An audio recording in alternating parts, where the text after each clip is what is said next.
আমি আপনাদের সবাইকে কৃতজ্ঞতা জানাচ্ছি এবং ধন্যবাদ জ্ঞাপন করছি। আমরা 12ই ফেব্রুয়ারি একটি নির্বাচন করছি।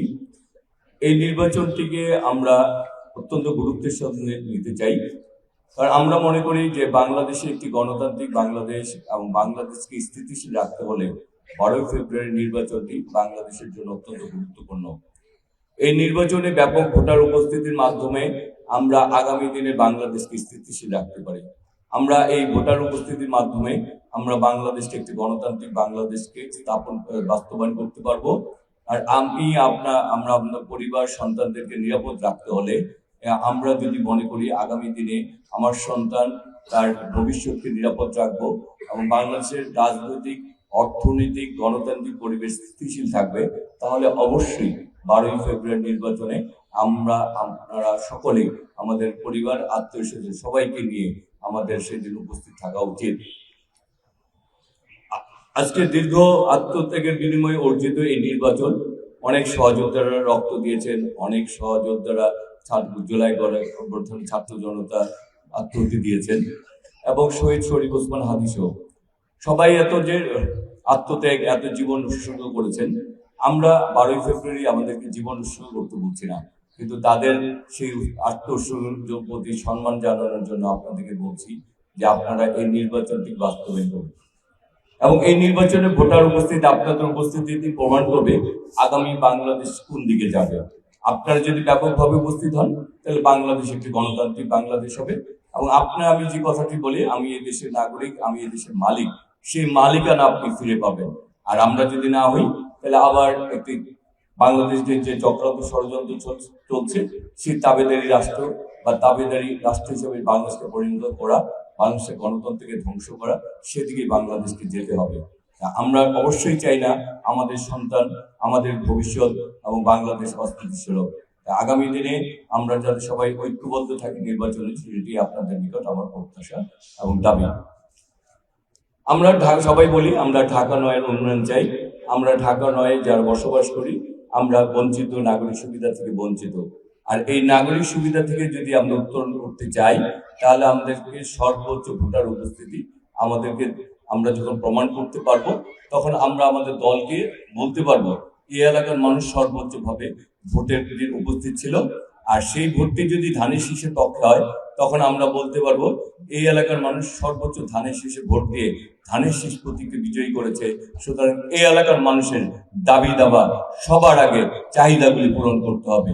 এটি হচ্ছে আমাদের, আপনারা ভোট দিয়ে সেটি বাস্তবায়ন করবেন। আমাদেরকে যেটি জিনিস আমরা বলতে চাই যে আমরা এই নির্যাতন নিপীড়ন সহ্য করার পরও আমরা ঐক্যবদ্ধ হতে চাই একটি মাত্র কারণে, সেটি হচ্ছে আমরা এই এলাকার নাগরিক সুবিধা থেকে বঞ্চিত। আমাদের এখানে গ্যাস নাই, পানি সমস্যা রয়েছে, গ্যাসের সমস্যা ব্যাপক। আমাদের এখানে জলবদ্ধতা রয়েছে। আমরা একটি মাত্র হাসপাতালের উপর নির্ভরশীল, সেটিকে আরো আধুনিকায়ন করার প্রয়োজন। আমাদের বাচ্চাদের জন্য খেলার মাঠ নেই, ইনডোর আউটডোর গেমসের ব্যবস্থা নাই। আমাদের এখনো অনেক ওয়ার্ড রয়েছে যেখানে বাসের সেতু দিয়ে পারাপার করতে হয়। তাহলে আমরা আমাদের এই নাগরিক সুবিধা চাই। আমরা একটি কথা বলতে চাই, আমাদের দলের চেয়ারম্যান জনাব তারেক রহমান বলেছেন আগামী দিনে যারা মাদক, সন্ত্রাস, চাঁদাবাজির সাথে যুক্ত থাকবে, তাদেরকে দল কখনোই কোনোভাবেই আশ্রয় প্রশ্রয় দিবে না এবং যারা এগুলির সাথে যুক্ত থাকবে তাদেরকে আইনের আওতা আনা হবে। সাক্ষ্য করে কেউ বাদ পড়ে গেলেও তার খুশি হওয়ার কোনো কারণ থাকবে না, কারণ দল ক্ষমতায় আসলে বিভিন্ন সংস্থা প্রতিটি ওয়ার্ডে সক্রিয় থাকবে। তারা যখন রিপোর্ট দিবে তাকে বাঁচানোর কোনো সুযোগ কিন্তু থাকবে না। সুতরাং আমাদেরকে আগামী দিনে মানুষের মন জয় করেই, আমাদেরকে এলাকার উন্নয়ন করেই আমাদের দলকে শক্তিশালী করতে হবে।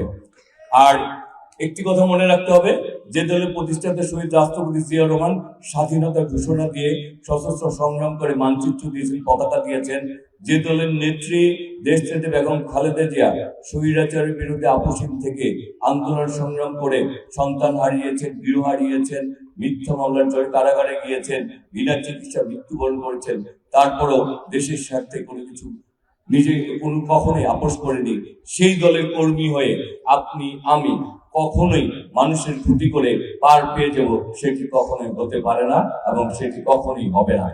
কারণ আমাদের দলে বর্তমান চেয়ারম্যান বলেছেন তিনি আগামী বাংলা তিনি আপনাদের ভোটে যদি তিনি নির্বাচিত হন তাহলে তিনি শুধু স্বপ্ন না, তিনি বাস্তব পরিকল্পনা বাস্তবায়ন করার জন্য তিনি সেই পরিকল্পনা নিয়ে এসেছেন স্বপ্ন বাস্তবায়ন করার জন্য।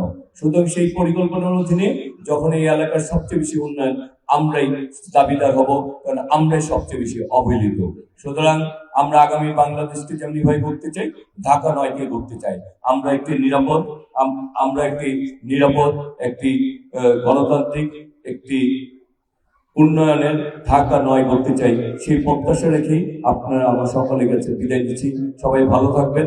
যাবার আগে যে কথাটি বলি, আমার আগে আমরা, আমাদের আগে দেশ, ক্ষমতার আগে জনতা, সবার আগে করবো কাজ, গর্ব দেশ, সবার আগে ভোট দিলে ধানের শীষে, দেশ গর্ব তারুণ্যের প্রথম ভোট ধানের শীষে।